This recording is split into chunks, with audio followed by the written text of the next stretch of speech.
Ma sœur m'a piégé, a pleuré devant mes parents, et m'a fait jeter dehors pieds nus à 16 ans. Des semaines plus tard, elle s'en est vantée, et ma grand-mère a tout entendu. Je m'appelle Chloé Martin, j'ai 16 ans. Et c'est dans ma propre maison que j'ai été transformé en criminel. Simplement parce que ma sœur cadette, Léa, a pleuré en m'accusant d'avoir volé de l'argent, mes parents l'ont immédiatement cru, ont saccagé ma chambre et ont trouvé la liasse de billets qu'elle avait déjà cachée sous mon oreiller.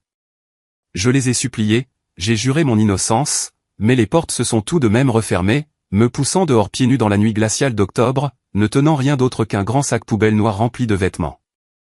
À cet instant, j'ai cru que ma vie s'était effondrée. Mais je ne savais pas que quelques semaines plus tard, Mamie Madeleine, la femme que tout le monde dans la famille pensait trop âgée pour remarquer quoi que ce soit, surprendrait par hasard un secret qui forcerait tout le monde à s'incliner devant la vérité. Depuis mon enfance, j'avais pris l'habitude d'être comparé à Léa. Comme si ma vie n'existait que pour servir de toile de fond à son éclat. Je me souviens d'une fois, quand j'avais à peine 10 ans, maman avait confié à Léa la simple tâche de mettre la table. Elle avait laissé tomber une pile entière d'assiettes sur le sol, les éclats se dispersant partout. Papa était entré, avait froncé les sourcils, puis avait soupiré et balayé l'incident d'un geste de la main. Ce n'est pas grave. Elle est encore petite. La même année, j'ai oublié de verrouiller la porte du garage une seule fois. Et pendant une semaine entière, papa n'a cessé de répéter le mot irresponsable, comme si j'avais commis un crime terrible. En grandissant, le favoritisme n'a pas disparu. Il est devenu plus évident chaque année. J'étudiais dur, je passais des heures à lire, à faire mes devoirs et à apprendre par moi-même. Une fois, j'ai remporté la première place à un concours d'art régional, et mon tableau a été exposé à la bibliothèque municipale de Lyon. Quand j'ai fièrement ramené le certificat à la maison, maman m'a seulement gratifié d'un léger sourire en disant « C'est bien. Tu as probablement eu de la chance. » Pendant ce temps, il suffisait que Léa obtienne un rôle secondaire dans la pièce de théâtre de printemps de son école pour que nos parents inondent Facebook de photos avec la légende « Notre petite fille est une star née ». Assise dans le noir, fixant cette publication, j'ai senti mon cœur se serrer, car il était douloureusement clair que leur reconnaissance penchait toujours du même côté, peu importe qui avait vraiment travaillé le plus dur. Non seulement dans les études, mais même dans les plus petites choses du quotidien, la balance penchait toujours du côté de Léa. Si elle cassait un vase, c'est moi qu'on appelait pour nettoyer. Si elle sautait son tour de vaisselle, c'est moi qu'on forçait à me tenir devant l'évier pour finir la corvée. Aux yeux de mes parents, j'étais l'enfant qui devait porter le blâme, le bouclier pour couvrir chaque erreur de Léa. J'ai essayé une fois de me rebeller, en lâchant « Pourquoi est-ce toujours de ma faute ?» Papa a rugi, sa main s'abattant sur la table si fort que toute la cuisine a tremblé. Ne sois pas irrespectueuse. En tant que fille aînée, tu es censée prendre tes responsabilités. Cette phrase s'est gravée dans ma mémoire comme une condamnation à perpétuité, me liant à porter non seulement mes propres erreurs, mais aussi celles de quelqu'un d'autre. Pourtant, le paradoxe était le suivant, même si Léa était favorisée à la maison, elle était toujours jalouse de moi à l'école. Je n'ai jamais cherché à être le centre de l'attention, mais d'une manière ou d'une autre, ma diligence tranquille faisait que les professeurs m'appréciaient et que mes camarades me faisaient confiance. En classe de 3e, j'ai rejoint le club d'art et j'ai gagné un prix de créativité. Le principal a même mentionné mon nom lors de l'assemblée du matin. Léa, qui était dans le même collège, se tenait parmi les élèves alors que je montais sur scène pour recevoir mon certificat. J'ai aperçu ses yeux briller d'une amertume qu'elle ne pouvait cacher. Plus tard à la maison, elle a ricané, « Tout ce que tu fais, c'est dessiner des choses inutiles. À quoi ça sert ?» Je suis restée silencieuse, mais au fond de moi, je savais que cette envie était loin d'être anodine. Le poids de tout cela s'est accumulé, créant un fossé qui s'est élargi chaque année. Quand Léa a reçu un téléphone tout neuf pour son anniversaire, je n'ai eu qu'un carnet avec le rappel « Apprends à économiser ». J'ai chéri ce carnet, le remplissant d'émotions et de croquis. Mais je ne pouvais nier la piqûre que je ressentais en voyant ma sœur exhiber son téléphone devant ses amis. Pour les étrangers, nous pouvions ressembler à une famille parfaitement normale, mais je connaissais la vérité. Je n'étais rien de plus qu'une ombre. De plus en plus, j'ai commencé à comprendre une chose. Le favoritisme ne consiste pas seulement à accorder un traitement de faveur à une personne. C'est aussi l'effacement complet de l'autre personne.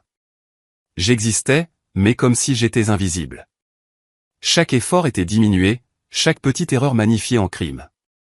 Pendant ce temps, Léa, protégée inconditionnellement, devenait de plus en plus certaine qu'elle pouvait manipuler n'importe quelle situation à sa guise. Ce sentiment de droit déformé a planté la graine du faux drame qu'elle mettrait plus tard en scène contre moi. Ce soir-là, j'étais en train de terminer une esquisse pour le club d'art. Dehors, le vent d'octobre s'infiltrait par les fentes de la fenêtre et faisait légèrement trembler le rideau. Je pensais que ce serait une soirée tranquille comme tant d'autres. Mais soudain, la porte de ma chambre s'est ouverte à la volée avec un grand bruit, me faisant sursauter. Mon père a fait irruption, le visage empourpré, suivi de ma mère et de Léa. Je n'avais même pas eu le temps de demander ce qui se passait que Léa a enfoui son visage dans ses mains, sanglotant, les épaules secouées. Je l'ai vu prendre de l'argent dans le portefeuille de papa. J'avais si peur. Je n'osais rien dire à personne. Mais maintenant, je ne peux plus le garder pour moi. Mon cœur s'est glacé. Un instant, le sang a cessé de couler. Je me suis levé d'un bond, balbutiant, « Quoi ? Léa, qu'est-ce que tu racontes ? » Je n'ai jamais. Mais papa n'écoutait pas. Il s'est précipité vers mon lit, ses mains rudes retournant les oreillers et les couvertures, plongeant son bras entre le matelas. Et puis, comme si tout avait été scénarisé, il a sorti une liasse de billets froissés et l'a jetée sur le sol, les yeux flamboyants de colère et de mépris. Voilà, la preuve est là. Tu veux encore nier. C'était comme si le sol avait disparu sous mes pieds. Ma bouche s'est ouverte, mais aucun son n'en est sorti. Je savais que je n'avais jamais touché au portefeuille de mon père. Jamais même pensé à le faire.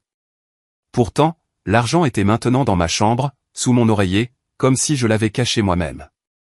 Je me suis effondré à genoux, m'agrippant au bord du lit, les lèvres tremblantes. Je ne l'ai pas fait. Je le jure. Quelqu'un l'a mis là. Léa se tenait blottie contre notre mère, les larmes coulant sur son visage, sa voix tremblante mais étrangement claire. J'ai peur d'elle, papa. Tant de fois, elle m'a crié dessus, les yeux grands ouverts comme si elle voulait me frapper. Je n'osais rien dire, mais je sais qu'elle est capable de tout. Elle a parlé, puis a enfoui sa tête contre l'épaule de maman, mais ses yeux se sont tournés vers moi, lançant un rapide éclair de triomphe si vite que personne d'autre n'aurait pu le remarquer. Je l'ai vu clairement, car ce regard a percé ma peau comme une aiguille. Je me suis tourné vers ma mère, mes yeux implorants, mendiant de la compréhension, juste une goutte de confiance. Tout ce que j'espérais, c'est qu'elle s'avance, pose sa main sur mon épaule et dise qu'elle me croyait, que cela devait être clarifié. Mais elle ne l'a pas fait. Elle est restée silencieuse, le visage tendu, les lèvres pincées, puis elle a fait un petit signe de tête à mon père, comme pour sceller un verdict. J'entendais mon cœur marteler dans ma poitrine, chaque battement me déchirant de l'intérieur. Je n'arrive pas à y croire, Chloé, a grondé mon père, sa voix résonnant dans la petite pièce. Tu oses voler dans cette maison et tu essaies encore de nier. J'ai été trop indulgent avec toi. Tu es ingrate, une ratée, tu perds ton temps avec des dessins inutiles au lieu d'apprendre à être une personne décente. Il a levé un doigt, le pointant droit sur mon visage, tandis que ma mère serrait Léa encore plus fort contre elle, murmurant « N'aie pas peur, ma chérie.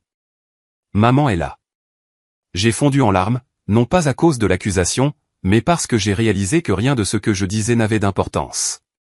Mes cris d'innocence se dissolvaient dans l'air, inaudibles.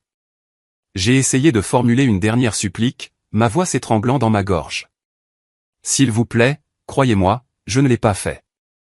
Léa, tu connais la vérité. Mais elle ne fit que se blottir plus profondément contre l'épaule de maman, pleurant comme si elle était elle-même la victime. Mon père ne m'a pas donné une seconde de plus pour m'expliquer. Il s'est penché, a arraché le sac poubelle noir du coin de la pièce, y a fourré quelques vêtements, des chaussettes usées et une veste fine aux épaules élimées, puis l'a jeté violemment contre ma poitrine. Sa voix tonnait de rage. Prends ça et va-t'en. Cette maison n'abrite pas de voleurs. Ma mère se tenait derrière lui, ne disant rien, se contentant de serrer Léa plus fort contre sa poitrine, comme si c'était elle qui avait besoin de protection. J'ai regardé autour de moi la chambre qui avait été mon petit refuge, l'endroit où j'avais scotché mes dessins au mur et rempli des journaux de mes pensées. C'était maintenant devenu la scène d'un crime sans nom, et j'étais la condamnée. Mon père m'a saisi le bras et m'a traîné hors de la chambre. J'ai essayé de résister, de tourner la tête vers ma mère, cherchant un signe, un mot de protestation, mais elle a seulement détourné les yeux et tapoté le dos de Léa qui faisait semblant de sangloter. Tout cela ressemblait à une pièce de théâtre mise en scène, et j'étais le seul personnage qui n'appartenait pas à cette scène. La porte d'entrée s'est ouverte, un courant d'air froid me cinglant le visage comme une lame, me faisant frissonner. Mon père m'a poussé dehors, le sac poubelle tombant au sol avec un bruit sec. Mes pieds nus ont touché le béton glacial, le froid remontant de mes plantes de pied le long de ma colonne vertébrale jusqu'à ce que je tremble jusqu'à la moelle des os. La porte s'est refermée derrière moi, le cliquetis sec et définitif de la serrure. À l'intérieur, la maison est devenue sombre et silencieuse, comme si je n'avais jamais existé. Je suis resté figé quelques secondes, mon souffle se transformant en nuage blanc dans l'air nocturne. J'ai voulu lever la main et frapper. J'ai voulu crier. Je ne l'ai pas fait. S'il vous plaît, écoutez-moi. Mais les images de mon père fouillant sous mon oreiller, du signe de tête de ma mère et de ses yeux froids sont revenus en masse. Je savais que même si je frappais jusqu'à ce que mes poings saignent, même si je criais jusqu'à ce que ma voix se brise, la seule réponse serait le silence ou quelque chose d'encore plus cruel. J'ai ramassé le sac poubelle, l'ai serré fort contre ma poitrine et j'ai descendu les marches en titubant. L'obscurité a englouti la rue vide. Les feuilles sèches raclaient le trottoir et le vent sifflait à travers la clôture en fer, me donnant la chair de poule. J'ai continué à marcher sans but, mes pieds nus pressant le pavé rugueux, chaque pas aiguisé de douleur.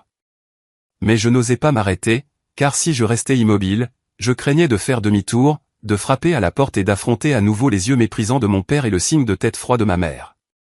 J'ai marché jusqu'à ce que la faible lueur jaune du parc près de mon collège apparaisse. Ce n'était pas un endroit sûr, mais au moins il y avait des bancs et des arbres pour bloquer un peu le vent. Je me suis assise, adossant mon dos contre le banc, serrant le sac poubelle comme si c'était la seule chose qui me restait de mon ancienne vie. Mon estomac se tordait de faim, ma gorge était sèche et à vif. Et à ce moment-là, j'ai réalisé que je n'avais vraiment que moi-même. La nuit s'est éternisée. Chaque petit bruit me faisait sursauter, le bourdonnement lointain des voitures, un chien aboyant au bout de la rue, même le bruissement du vent m'agitait. J'ai sorti la veste fine du sac poubelle et l'ai enroulée autour de mes épaules. Mais le froid s'infiltrait quand même, rampant sur ma peau. J'ai ramené mes jambes sur le banc, les serrant fort contre ma poitrine, essayant de fermer les yeux. Mais au lieu de dormir, mon esprit tournait en boucle, rejouant sans cesse la scène de mon père trouvant l'argent sous mon oreiller. Les faux sanglots de Léa, ma mère se détournant. Ces images tournaient comme un film cassé, me tourmentant sans fin. De temps en temps, une forte rafale de vent soufflait, et je frissonnais si fort que tout mon corps tremblait. J'ai même pensé à y retourner, à me tenir à la porte, à les supplier de me laisser entrer. Mais alors, je revoyais le visage hargneux de mon père dans mon esprit. « Tu es une ratée. » J'entendais ma mère chuchoter à Léa, « N'aie pas peur, ma chérie. Maman est là. » Si j'y retournais, ce serait comme entrer à nouveau dans mon propre procès. Non, je ne pouvais pas. J'ai choisi de rester dans le parc, même si cela signifiait frissonner jusqu'à l'aube. Mes yeux ont dû se fermer sans que je m'en rende compte, le sommeil venant par fragments peu profonds et brisés. J'ai rêvé que je me tenais devant la maison, frappant à la porte. Mais à l'intérieur, mes parents riaient et parlaient joyeusement avec Léa, comme si je n'existais pas. Je criais, je pleurais, mais ma voix n'était rien de plus que le vent se dissolvant dans le néant. Je me suis réveillé en sursaut, le cœur battant, des sueurs froides perlant sur mon front. L'obscurité m'entourait toujours, mais ce n'était pas un rêve. C'était la vérité brute et inébranlable. Quand la faible lueur de l'aube a filtré à travers les feuilles, je me suis retrouvé encore recroquevillé sur le banc du parc, les jambes engourdies, les orteils fissurés et bleuâtres. Je n'avais jamais imaginé qu'un jour j'accueillerais le premier matin de ma vie d'errance de cette façon. Et le plus cruel n'était ni le froid, ni la faim. C'était la vérité. J'avais été rejeté par ma propre famille comme si je n'avais jamais été leur fille. Alors que le soleil montait, j'ai traîné mes pieds endoloris hors du parc. Le sac poubelle noir serré dans mes mains comme une preuve amère de mon rejet. Je ne savais pas où aller, mais mon premier instinct a été de me diriger vers la seule maison où je sentais encore que je pouvais frapper, celle de Camille. Elle était ma voisine depuis l'enfance, du même âge que moi. Et même si sa famille était stricte, nous partagions une amitié discrète mais solide. En boitant dans la rue familière, mon cœur s'est serré tout en vacillant d'une fragile étincelle d'espoir. Quand Camille a ouvert la porte, j'ai failli fondre en larmes. Ses yeux se sont écarquillés et elle m'a immédiatement fait entrer, demandant, à bout de souffle, « Chloé, qu'est-ce qui s'est passé ? Pourquoi ? Pourquoi as-tu l'air d'avoir dormi dans la rue? Tout ce que j'ai pu faire, c'est secouer la tête, ma voix épaisse de chagrin. Ils ne m'ont pas cru. Ils m'ont mise à la porte. Camille s'est mordu la lèvre, son regard rempli de tristesse. Sans un mot, elle m'a conduite à l'étage, a trouvé une paire de chaussettes épaisses et une couverture fine, et me les a tendues. Cette nuit-là, pour la première fois après ces heures interminables, je me suis allongé sur un vrai lit. L'odeur familière de sa couverture et la douce lueur jaune de sa lampe de chevet m'ont donné envie de pleurer à nouveau. Mais cette fois, c'était de soulagement. Je suis resté là quelques jours. Camille partageait secrètement ses sandwichs avec moi, me cachant de ses parents pour que je ne sois pas découverte. Mais aucun secret ne peut rester caché éternellement. Le 3e jour, la mère de Camille est passée par hasard devant la chambre et m'a vu assise sur le lit, serrant mon sac poubelle. Elle s'est figée, son visage se vidant de toutes couleurs. Ce soir-là, elle m'a appelé dans le salon. Sa voix était douce mais ferme. « Chloé, je tiens à toi, mais ta famille a des problèmes. Nous ne pouvons pas trop nous impliquer. Tu dois trouver un autre endroit où rester. Je ne veux pas d'ennui. » Je suis resté là, abasourdi, comme si le sol s'était dérobé sous mes pieds. Camille a fondu en larmes, suppliant « Maman, s'il te plaît. » Chloé n'a nulle part où aller. Mais les yeux de sa mère sont restés fixés sur moi, inébranlables et inquiets, comme si j'étais une bombe à retardement qui pouvait exploser à tout moment. Et c'est ainsi que je suis reparti. J'ai commencé mon cycle de nuit passé sur des canapés, chez différentes amies. Chez Juliette, je me suis recroquevillé dans une cave humide, l'odeur de moisi me faisant tousser toute la nuit. Chez Manon, je n'étais autorisé à dormir que sur le canapé du salon. Mais après 2 jours, son père a froncé les sourcils et a dit « Cette fille a encore des parents. Il n'y a aucune raison que nous nous occupions d'elle. » Je comprenais. Personne n'était obligé de m'accueillir. Progressivement, chaque fois que je demandais un abri, je n'avais qu'un mince espoir de passer une nuit de plus à l'abri de la pluie. Mais bientôt, les refus sont arrivés sous de nombreuses formes. Mes parents ne sont pas d'accord. Ce n'est pas pratique. Juste une nuit de plus, d'accord. La dernière nuit chez une amie, j'ai entendu ses parents se disputer dans la pièce voisine, leur chuchotement passant à travers le mur. Si nous continuons à laisser cette fille rester ici, nous pourrions être entraînés dans les histoires de la famille Martin. Je ne veux pas être impliqué. J'ai alors su qu'il était temps de partir. Il n'y avait aucun endroit qui m'accueillait vraiment. Dans les jours qui ont suivi, j'ai été forcé de chercher des endroits que personne n'imaginerait jamais comme un lit pour une fille de 16 ans. La bibliothèque municipale est devenue mon refuge régulier. Je m'asseyais dans un coin caché au 2e étage, faisant semblant de lire jusqu'à ce que tout le monde parte. Quand le personnel passait pour annoncer la fermeture, je faisais comme si je partais aussi, puis je me glissais à nouveau à l'intérieur et me recroquevillais dans un coin sombre près des vieilles étagères. Les nuits à la bibliothèque n'étaient pas aussi froides que les rues, mais le silence me serrait le cœur. Je sursautais au moindre bruit, le grincement d'une porte, les pas du personnel de nettoyage. Mon sommeil venait par courtes rafales, toujours mêlé à la peur d'être découverte. Quand je ne pouvais pas rester à la bibliothèque, j'allais à la station-service près du collège. Là, les néons restaient allumés toute la nuit. Des rangées de chaises en plastique dures longeaient le mur, et les employés de nuit s'étaient habitués à mon visage après m'avoir vu tant de fois. Ils ne posaient pas de questions. Ils me jetaient juste un regard et me laissaient m'asseoir tranquillement. Je serrais mon sac poubelle contre ma poitrine, posant ma tête sur la table en plastique froid, essayant de dormir au milieu de l'odeur âcre de l'essence et du bourdonnement constant des pompes. Une fois, un chauffeur de camion m'a regardé longuement, ses yeux un mélange de pitié et de suspicion, et j'ai frissonné.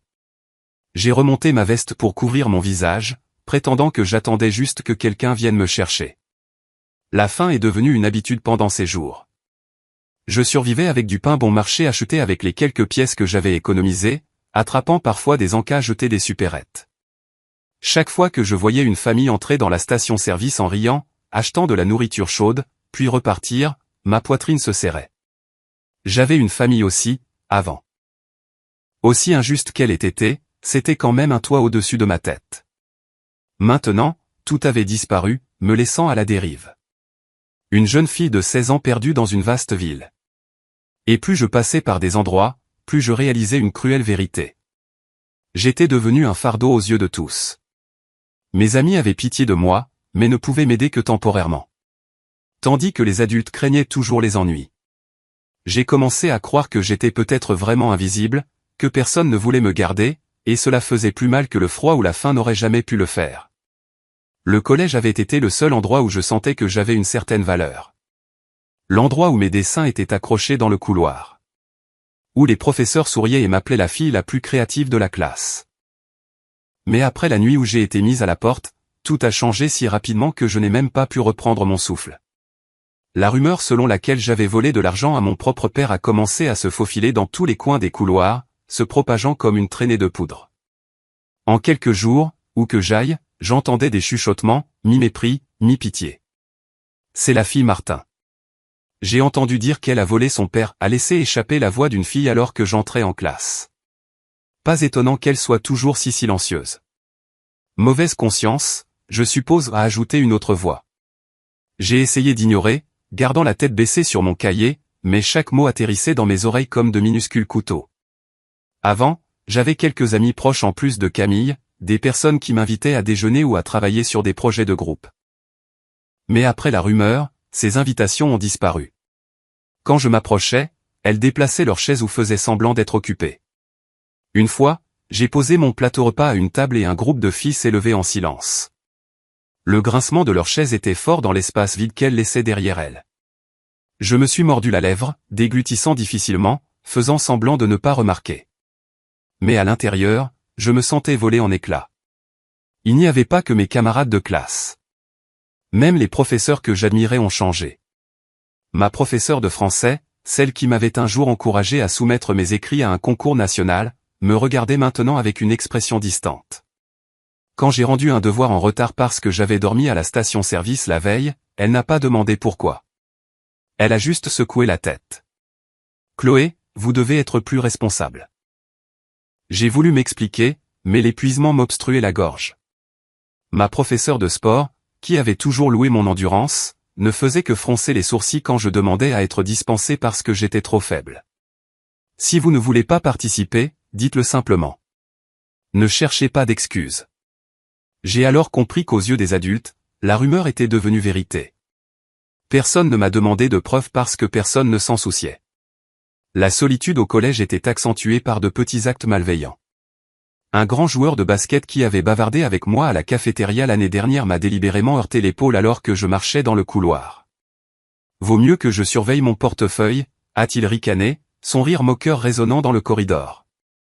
Ses amis ont éclaté de rire, me laissant figé, le cœur battant et le visage en feu. Je n'ai pas osé réagir. Je me suis seulement penché pour ramasser mes cahiers éparpillés, les mains tremblantes. Mon silence ne faisait que les réjouir davantage.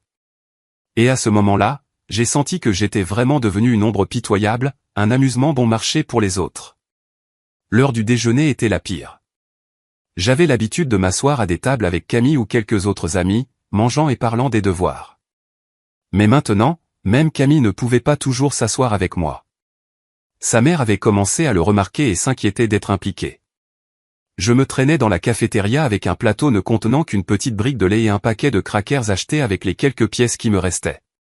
Les tables en plastique bourdonnaient de rire et de bavardage, mais tout cela me semblait inaccessible. Je choisissais un coin éloigné, m'asseyant en silence.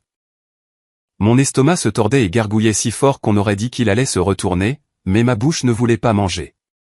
Je restais juste là, à regarder les assiettes de pizza, les hamburgers et les tas de frites devant mes camarades, l'odeur remplissant la pièce. Je pensais autrefois que les repas du collège étaient ordinaires. Maintenant, ils étaient devenus une forme de torture. Une fois, j'ai remarqué deux garçons assis à proximité, chuchotant, leurs yeux se tournant vers moi. J'ai entendu dire que ses parents l'ont mise à la porte. Je parie qu'elle dort à la rue quelque part, ricana l'un d'eux. Ouais, regarde ce sac en lambeaux qu'elle transporte. Une vraie clocharde, répondit l'autre, et ils rirent tous les deux. J'ai serré le sac poubelle noir que je devais toujours transporter partout car il contenait tout ce que je possédais. J'ai voulu crier, leur dire que je n'avais rien volé, que j'étais juste une victime. Mais je savais que personne n'écouterait, et si je criais, il ne ferait que rire plus fort.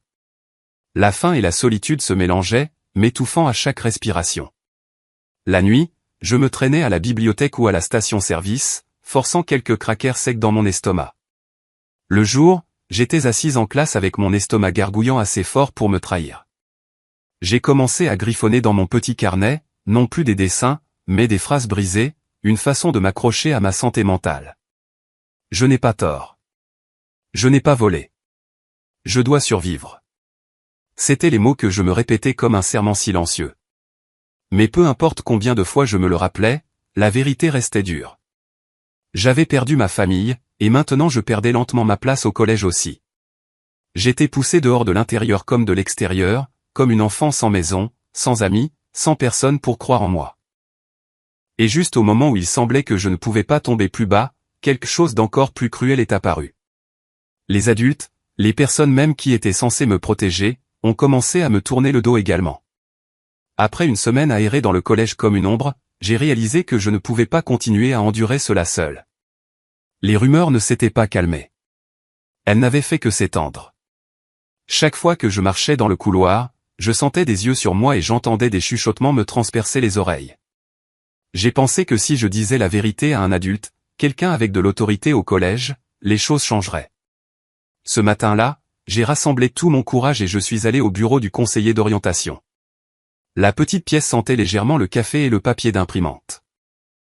Le conseiller, une femme d'âge moyen avec des lunettes, a levé les yeux vers moi quand j'ai frappé doucement à la porte.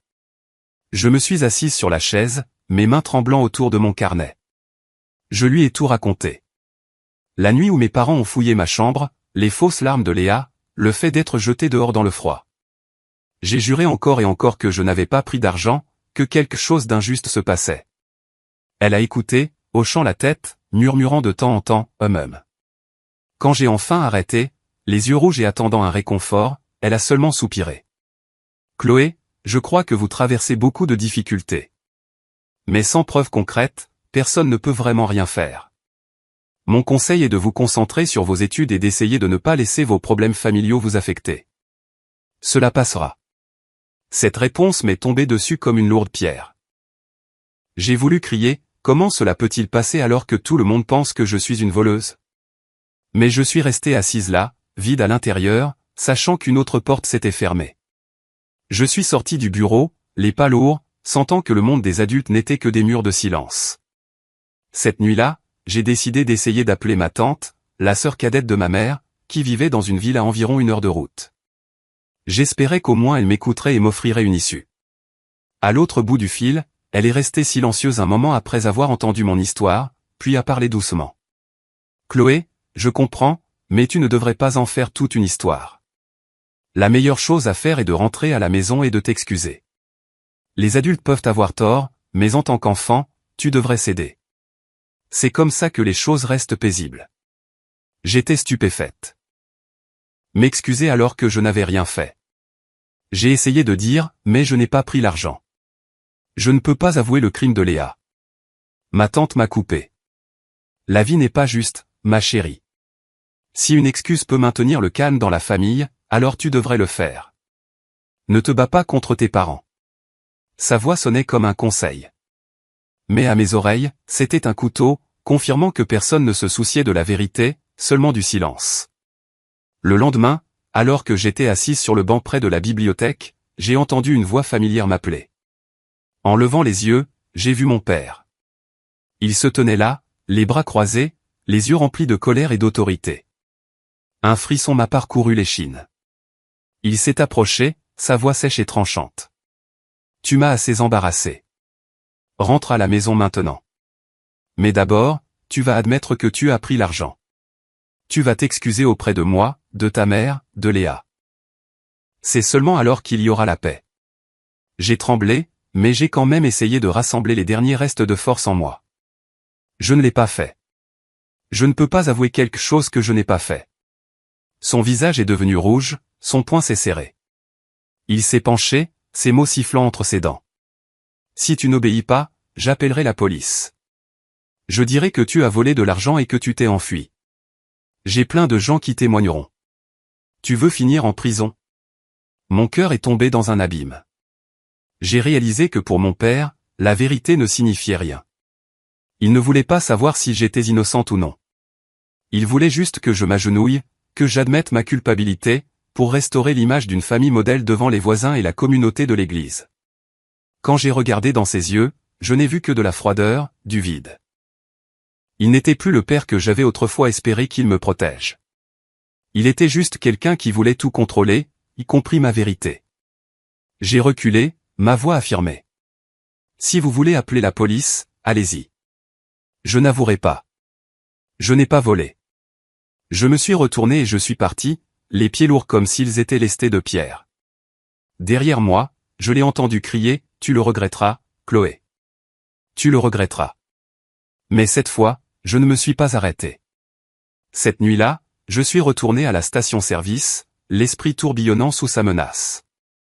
Je m'imaginais menottée, marquée comme une criminelle, tout ça à cause d'un mensonge.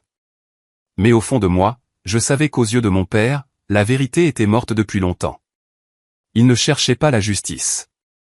Il voulait juste que je me rende. Et à ce moment précis, au milieu de l'odeur d'essence et des néons vacillants, je me suis juré que je ne le laisserais jamais, lui ni personne d'autre, me prendre ma voix à nouveau. Je pensais avoir touché le fond après que mon père m'ait menacé d'appeler la police. Mais un abîme encore plus profond m'attendait. Un vendredi après-midi, alors que je sortais péniblement du cours d'art plastique, mes chaussures usées tenant à peine au talon, Léa est apparue. Elle était adossée à la rangée de casiers dans le couloir, les cheveux attachés haut, l'uniforme impeccable, ressemblant exactement à la fille modèle dont mes parents se vantaient toujours. Alors que je passais, elle a esquissé un sourire. « Oh, regarde. La ratée ose encore venir au collège », a dit Léa d'une voix mielleuse, assez fort pour que quelques élèves se retournent. Je me suis figé, le cœur battant dans ma poitrine. Ses yeux brillaient de plaisir, comme un chasseur qui a enfin acculé une proie affaiblie. Tout le monde me croit, Chloé. De nos parents aux professeurs, même tes amis. Tu n'es qu'une menteuse, une voleuse, une ratée. J'ai dégluti et j'ai essayé de garder ma voix stable. Pourquoi ferais-tu ça? Tu sais que je n'ai pas pris l'argent. Léa a alors ri, un son cassant et creux comme du verre brisé. Elle s'est approchée et a murmuré, juste assez fort pour que je l'entende et personne d'autre. Oui, c'est moi qui ai mis l'argent sous ton oreiller. Je voulais que tu partes, et tu es parti. Plus facile que je ne le pensais. Je suis resté là, abasourdi. Ces mots se sont enfoncés en moi comme une lame froide. Tous les soupçons, toute la douleur des dernières semaines étaient maintenant confirmés par sa propre bouche.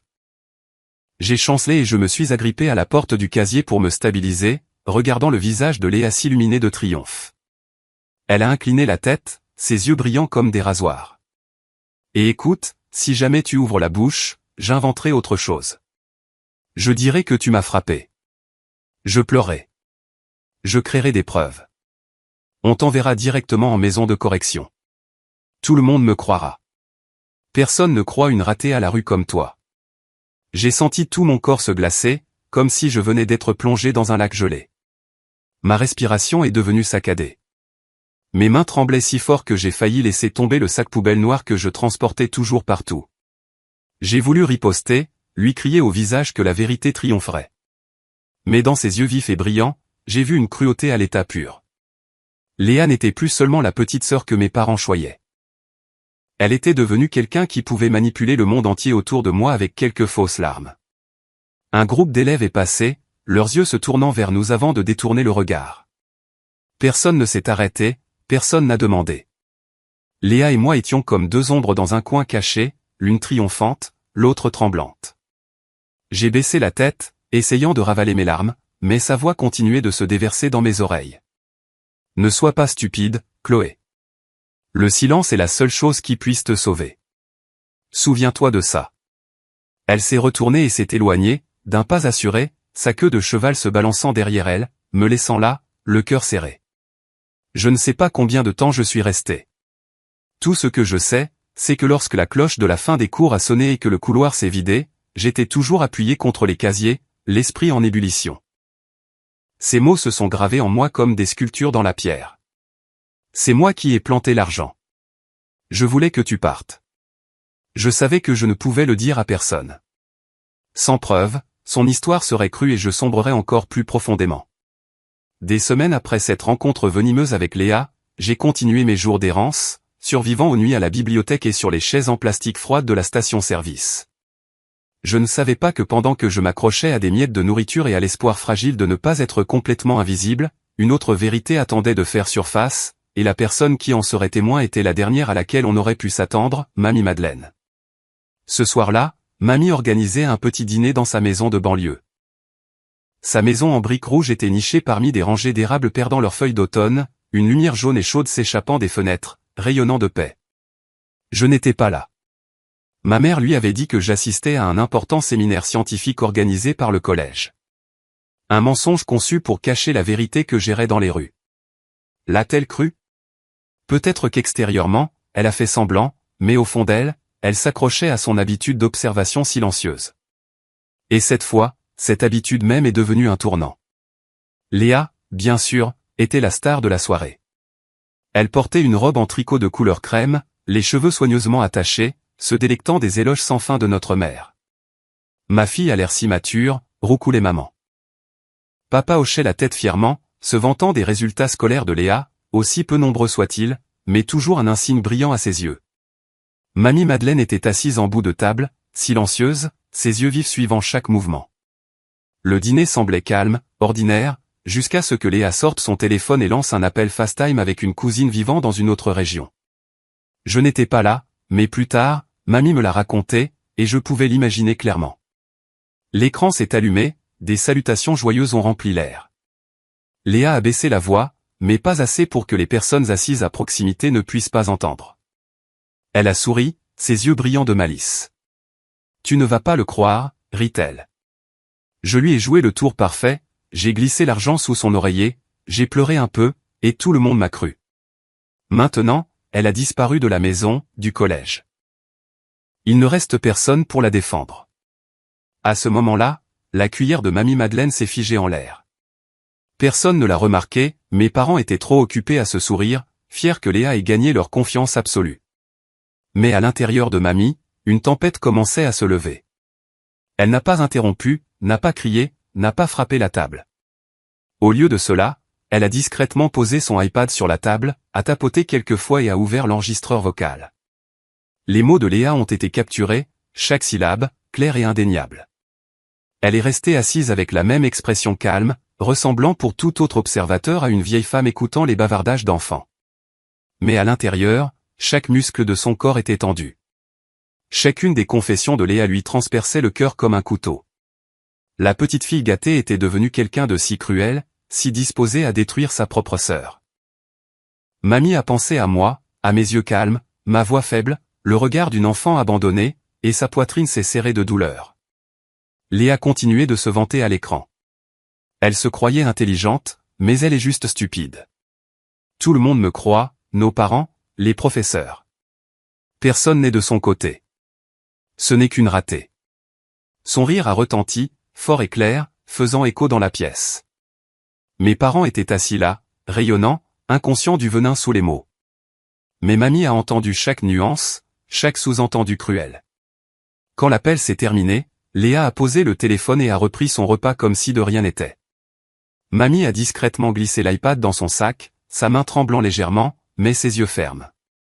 Elle n'a pas parlé pendant le reste du dîner, sirotant seulement son thé, jetant de temps en temps un regard à Léa qui bavardait à propos du collège. Mes parents n'ont rien remarqué d'inhabituel. Mais à l'intérieur de Mamie, une décision avait déjà été prise. Cette nuit-là, après que tout le monde soit rentré, Mamie est restée seule dans le salon. La lumière de la lampe tombait sur son visage ridé, mais ses yeux brillaient, vifs et inébranlables. Elle a posé une main sur sa poitrine, sentant son cœur s'accélérer. « Seigneur » a-t-elle murmuré. Chloé est vraiment innocente. Une larme chaude a glissé sur sa joue, non pas de faiblesse, mais de fureur et de chagrin. Elle savait qu'à partir de ce moment, elle ne pouvait plus rester silencieuse. La vérité devait être mise en lumière, et c'est elle qui le ferait. À l'intérieur d'elle, des vagues d'émotions s'agitaient, mais son visage restait calme comme un lac immobile. C'était la force que seule une femme qui avait enduré une vie de douleur et de perte pouvait posséder. Elle savait que si elle les confrontait directement maintenant, mes parents nieraient tout, et Léa pleurerait et déformerait à nouveau l'histoire. Mais avec la preuve entre ses mains, elle avait l'avantage. Elle choisirait le moment et la manière pour que la vérité fasse surface, afin qu'une fois révélée, elle ne puisse plus jamais être enterrée. Le lendemain matin, alors que la rosée s'accrochait encore aux marches en ciment à l'extérieur, Mamie Madeleine, vêtue de son manteau en tricot anthracite, a noué un foulard en soie autour de son cou et a conduit sa vieille voiture jusqu'à l'église en briques rouges au coin de la rue de la République. Elle a envoyé un court message à ma mère. Retrouve-moi dans la salle de prière après le service du matin. Ma mère est arrivée à l'heure, légèrement maquillée, serrant une Bible reliée en cuir comme si c'était un symbole de l'image de famille modèle qu'elle s'efforçait de préserver. Le couloir de l'église était silencieux, l'odeur du chêne mêlée à la cire de bougies adoucissant l'air. Les vitraux projetaient des taches éparses de vert et de rouge sur le sol, comme des fragments de vérité attendant d'être assemblés. Mamie Madeleine a conduit ma mère dans la petite pièce derrière la chaire, a fermé la porte, a tiré le lourd rideau et a posé l'iPad sur la table. Sa voix était basse, non pas forte, mais ferme. « Assieds-toi, Isabelle. J'ai besoin que tu écoutes quelque chose. Écoute simplement.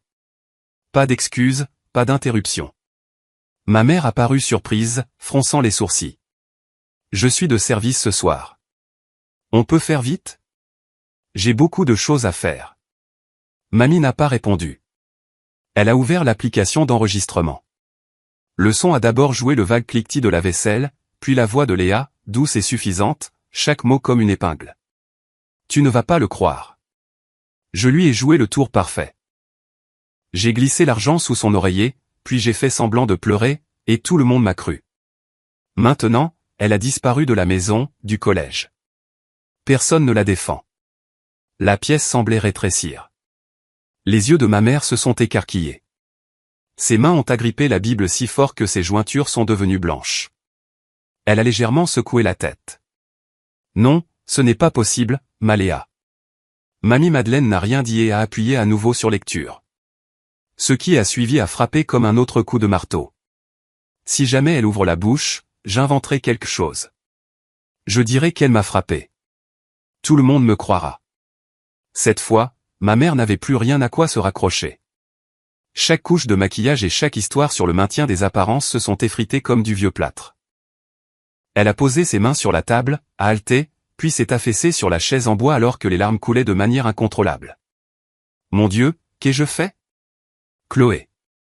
Cet enfant. Et pourtant sa phrase s'est brisée comme une corde tendue qui casse. Mamie se tenait à côté d'elle, les yeux à la fois sévères et pleins de pitié. Tu n'as pas seulement eu tort, Isabelle. Tu as laissé une enfant innocente dans la rue, dans le froid, par orgueil et parce que tu as cru à de fausses larmes. Et sais-tu quoi ? Tu dois plus qu'une excuse à Chloé. Tu lui dois la vérité. Ma mère a essuyé ses larmes, sa voix brisée. Que veux-tu que je fasse ? Je l'appellerai. Je m'excuserai. Je vais. Mamie l'a coupée, décisive. Ce n'est pas suffisant. Une excuse privée ne restaurera pas l'honneur que toi et Didier lui avez arraché devant les voisins, les professeurs, toute la communauté de l'église.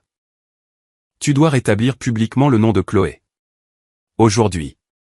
Ma mère a levé les yeux, paniquée. Publiquement ? Maman, Didier va devenir fou. Et le groupe de l'église, les voisins, mes amis de la chorale ? Ma grand-mère s'est penchée en avant, plongeant son regard dans celui de sa fille. C'est parce que tu craignais ces gens que tu as choisi le mensonge. Maintenant, tu dois choisir à nouveau. La vérité ou les apparences ? La pièce est devenue lourde. Le seul son était le tic-tac de l'horloge sur le mur. Ma mère a sangloté un peu plus longtemps, puis a hoché la tête, son premier signe de tête non pas pour se ranger du côté de son mari ou pour protéger sa plus jeune fille, mais pour se rendre à sa propre conscience. D'accord, je le ferai. Je vais l'écrire tout de suite. Mamie a basculé l'iPad sur l'application de notes et l'a poussé sur la table. Écris. Sois clair. Pas d'évasion, pas de rejet de la faute. Dis la vérité. Excuse-toi auprès de Chloé et de tous ceux que tu as trompés, et poste-le sur Facebook et dans le groupe de l'église. Les mains de ma mère tremblaient alors qu'elle tapait, moi, Isabelle Martin, confesse que ma fille cadette, Léa Martin, a faussement accusé sa sœur, Chloé Martin, d'avoir volé de l'argent. J'ai cru à ce mensonge et j'ai agi à tort, causant un préjudice grave à Chloé. Je m'excuse sincèrement auprès de Chloé et de la communauté pour mon comportement irréfléchi et injuste. Nous prendrons l'entière responsabilité de corriger cette erreur et de restaurer le nom de Chloé au collège et devant la communauté. Mamie a lu chaque mot et a hoché la tête. Ajoute que Didier et Léa publieront également des reconnaissances et inclut la confirmation que nous avons des preuves enregistrées. Ma mère a dégluti difficilement, ses doigts tapant chaque phrase comme s'ils arrachaient des épines de sa gorge. Quand la publication a été terminée, elle a joint une image du fichier audio, non pas publié publiquement, mais avec une note, les preuves ont été partagées avec des adultes de confiance de la famille et seront utilisées si nécessaire. La voix de mamie était ferme. Maintenant, appelle Didier. Fais-le venir ici, à l'église. Je ne tolérerai pas une autre dissimulation. Une demi-heure plus tard, mon père est entré.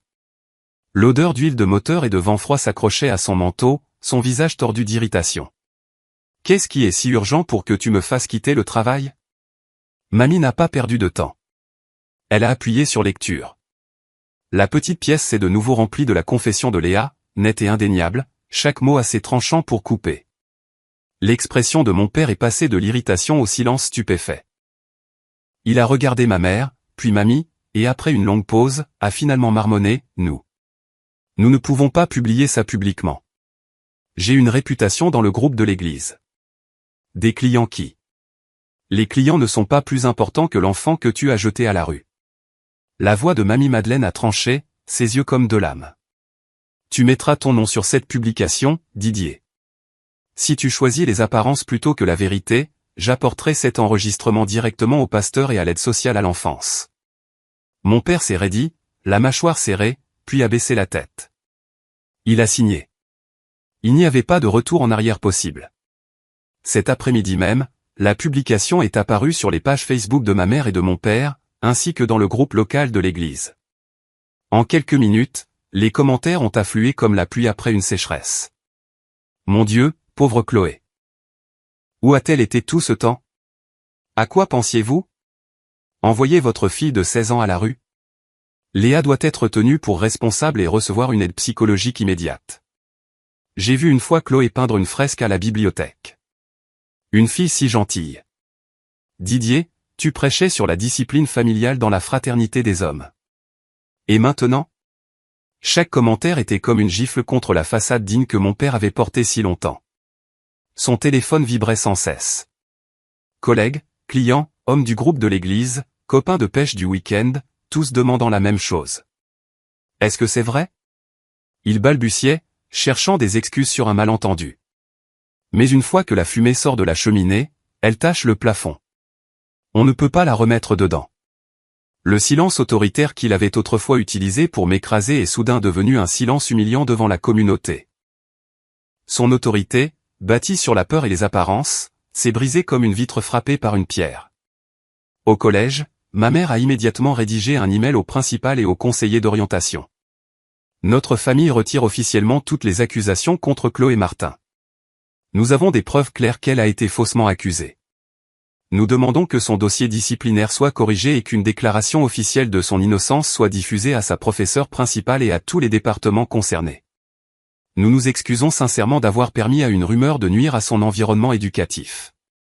Mamie se tenait derrière elle, lisant chaque ligne attentivement, puis a insisté pour qu'elle ajoute une lettre distincte adressée directement à la professeure de français et à la professeure de sport, celle qui m'avait regardé avec suspicion, afin qu'elle sache exactement où elle s'était trompée.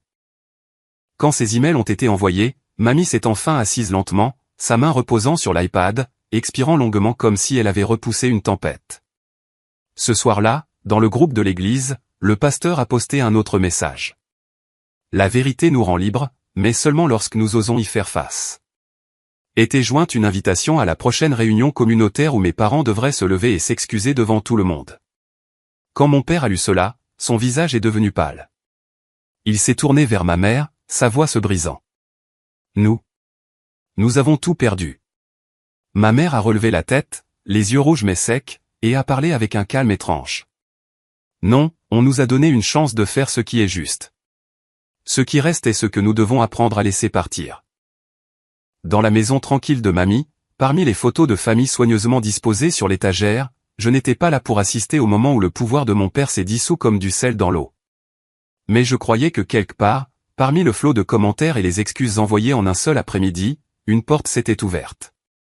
Pas une porte me suppliant de revenir, mais une porte qui me rendait ce qui m'avait été enlevé, mon nom, ma voix et la vérité de mon côté. Et c'était Mamie Madeleine, avec sa paume ferme comme la pierre et un amour féroce et silencieux, qui avait posé sa main sur ce loquet et l'avait ouvert à la lumière. Ce soir-là, après que les publications eurent secoué toute la communauté et que mon père n'eut plus de visage à montrer, Mamie est venue me chercher.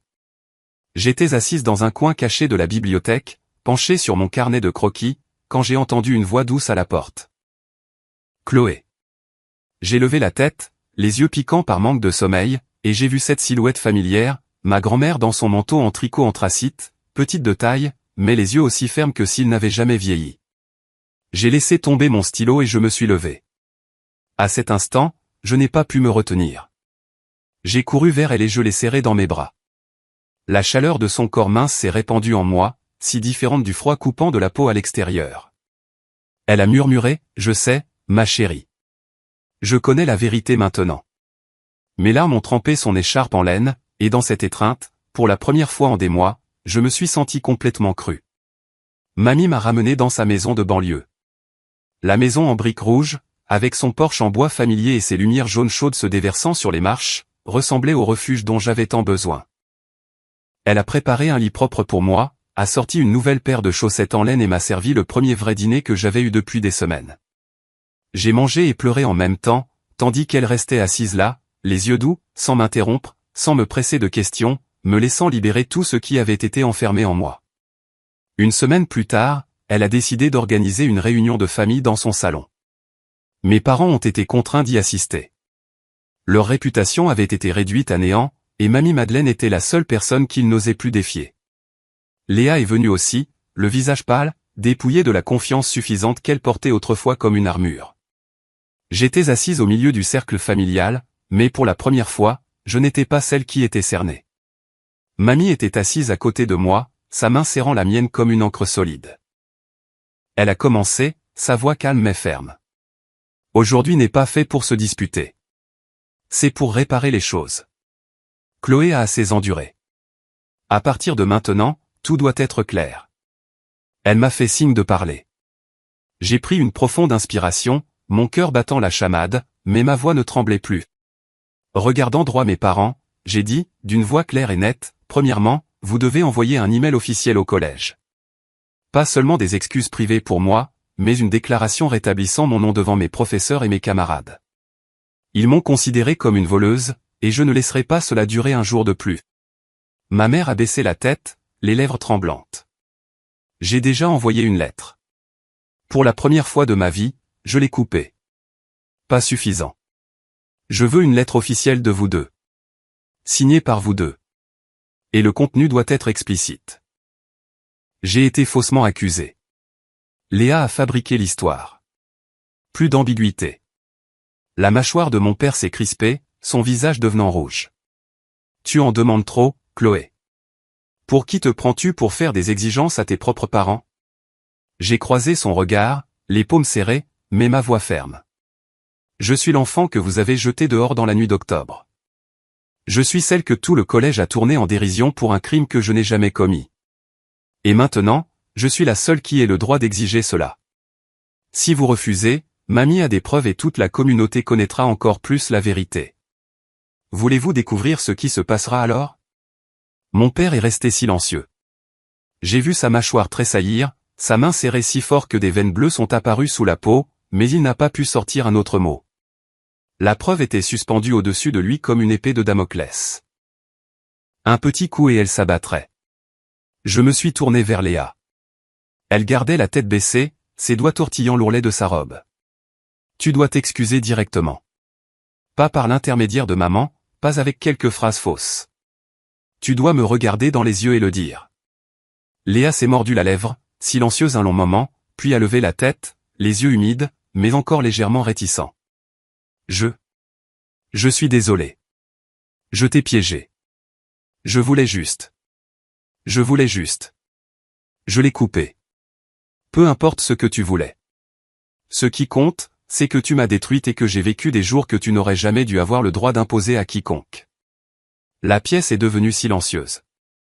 Mamie m'a regardé et a fait un petit signe de tête, ses yeux brillants d'une fierté discrète. J'ai continué, ma voix plus basse mais ferme. Et enfin, s'il y a une prochaine fois. Si jamais quelqu'un dans cette famille me fait du mal à nouveau, me rabaisse ou me sabote, je couperai tout contact, définitivement. Il n'y aura pas de seconde chance. Ma mère a fondu en sanglots, ses mains tremblantes couvrant son visage. Mon père s'est détourné comme pour s'échapper de la pièce, mais ne trouvant nulle part où aller. Léa est restée figée, les larmes coulant, mais personne ne s'est précipité pour les essuyer cette fois. Le pouvoir avait changé de camp. Je n'étais plus l'enfant réduite au silence par des regards sévères ou des ordres criés. J'étais Chloé, 16 ans, celle qui pouvait regarder la vérité en face et dire « Je ne suis plus une enfant qu'on peut faire taire ». L'écho de ces mots a déchiré le vieux rideau lourd qui m'avait étouffé pendant des années. Mamie a serré ma main et a murmuré « C'est ça, ma fille. C'est ça ». Et à ce moment-là, j'ai su que pour la première fois de ma vie, j'avais tracé ma propre limite, non pas avec des larmes de supplication, non pas avec le silence de la douleur ravalée, mais avec la force de ma propre voix. Dans les jours qui ont suivi la réunion de famille chez mamie, l'air autour de moi a complètement changé. Je ne portais plus le poids d'un crime qui n'avait jamais existé. La preuve était sortie. Mon nom avait été rétabli. Et pour la première fois depuis des mois, je pouvais respirer comme une personne ordinaire. Mamie m'a gardé avec elle. Sa maison de banlieue, avec ses marches en bois qui grincent et les derniers chrysanthèmes jaunes fleurissant dans le jardin, est devenue le havre que je n'avais jamais su qu'il me fallait. Elle me préparait des petits déjeuners simples, des œufs au plat, du pain grillé et un verre de lait chaud. De petites choses qui, d'une manière ou d'une autre, me faisaient sentir à nouveau prise en charge. En retournant au collège, je ressentais encore une trace de gêne. Les chuchotements cruels n'ont pas disparu du jour au lendemain, mais grâce à la publication de mes parents et à la confirmation de mamie, les regards dirigés vers moi s'étaient adoucis. Ma professeure principale m'a accueilli avec un signe de tête d'excuse, et ma professeure de français s'est approchée et m'a dit à voix basse, « Je suis désolé d'avoir douté de vous. Vous pouvez resoumettre votre rédaction si vous le souhaitez. » J'ai hoché la tête, disant peu de choses, mais à l'intérieur, c'était comme si une pierre avait enfin été retirée de ma poitrine. Un grand changement est survenu lorsque Camille m'a entraîné dans l'équipe de course du collège. Tu as besoin de quelque chose pour brûler ton énergie, pour reconstruire ta confiance, a-t-elle dit. Au début, je ne parvenais à faire que quelques tours, à bout de souffle, mes chaussures usées se désagrégeant presque. Le coach a regardé mes pieds, a froncé les sourcils et le lendemain, il m'a tendu une petite boîte. C'est du fonds de soutien aux élèves. Tu mérites une bonne paire de chaussures. Je l'ai ouverte pour trouver une paire de chaussures de course bleu marine toute neuve. Pour la première fois depuis des mois, mes pieds se sentaient au chaud, en sécurité, et chaque foulée devenait plus légère. La sensation du vent dans mes cheveux alors que je traversais la piste me rappelait que mon corps était encore fort, que je n'étais jamais vraiment tombé. En même temps, j'ai recommencé à tenir un journal et à peindre. Mamie a aménagé un petit coin près de la fenêtre pour moi, a installé un chevalet et a acheté une boîte de peinture au magasin d'art voisin. Chaque après-midi, alors que la lumière dorée tombait en billets sur le bureau, je m'asseyais là, écrivant mes pensées dans un carnet puis peignant. J'ai peint des pieds nus sur du béton froid. Le banc du parc où je m'étais assoupi en serrant un sac poubelle. Et mamie dans son manteau de laine, les yeux vifs mais pleins d'amour. Chaque tableau était plus qu'une image, c'était un souvenir transformé en force. Camille est restée à mes côtés, une encre constante. Elle venait souvent chez mamie après les cours, apportant des pâtisseries que sa mère avait faites, et nous nous asseyions ensemble sur le porche en bois, parlant des cours et des films. Certains soirs, nous courions dans les rues du quartier, nos rires se mêlant au bourdonnement des insectes d'été.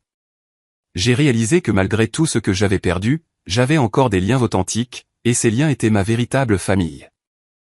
Mamie m'a également encouragé à suivre une thérapie. Au début, je ne pensais pas en avoir besoin, mais après ma toute première séance, assise dans cette pièce chaleureuse et entendant la thérapeute dire « Vous avez le droit de croire en vous », j'ai fondu en larmes. Les séances m'ont aidé à apprendre à poser des limites, à dire non sans culpabilité. Je me suis exercé à reconnaître que je n'étais pas responsable des erreurs des autres, que l'amour ne devrait jamais s'accompagner de contrôle ou d'humiliation. Chaque conversation ouvrait une autre porte, me guidant plus loin de l'obscurité dans laquelle mes parents m'avaient autrefois confiné. Jour après jour, je me sentais devenir plus forte. Mes notes se sont améliorées, et j'ai même participé à l'exposition d'art du collège. Lorsque mon tableau a été exposé dans le hall principal, des élèves se sont arrêtés pour le regarder, certains chuchotant, Chloé est de retour. Je n'avais pas besoin de leurs excuses. J'avais seulement besoin de savoir pour moi-même, je n'avais jamais disparu. J'avais seulement été caché, et maintenant, je me relevais. Un après-midi de fin d'automne, j'étais assise sur les marches en bois de la maison de mamie, mes nouvelles chaussures de course aux pieds. La lumière dorée du soleil s'inclinait sur la cour comme du miel se déversant, tandis que des feuilles d'érable rouge dérivaient lentement, tourbillonnant avant de toucher le sol. J'ai inspiré profondément, sentant ma poitrine se remplir sans l'ancienne lourdeur. Au bout de la rue, le rire de Camille est parvenu, et dans la cuisine, mamie fredonnait un hymne familier. Le monde ne me semblait plus aussi froid que la nuit où j'avais été poussé sur le porche avec rien d'autre qu'un sac poubelle entre les mains. J'ai baissé les yeux sur mes chaussures, me souvenant de ces premières courses haletantes et maladroites, et j'ai souri. Chaque pas était maintenant plus qu'une simple course. C'était une déclaration que j'avais encore une route devant moi. Il pensait autrefois que j'étais une ratée. Il croyait autrefois qu'il pouvait me faire taire avec une seule accusation, m'effacer avec une porte claquée. Mais ils avaient tort. J'ai survécu. Je me suis retrouvé. Et cette fois, personne ne peut m'enlever la vérité.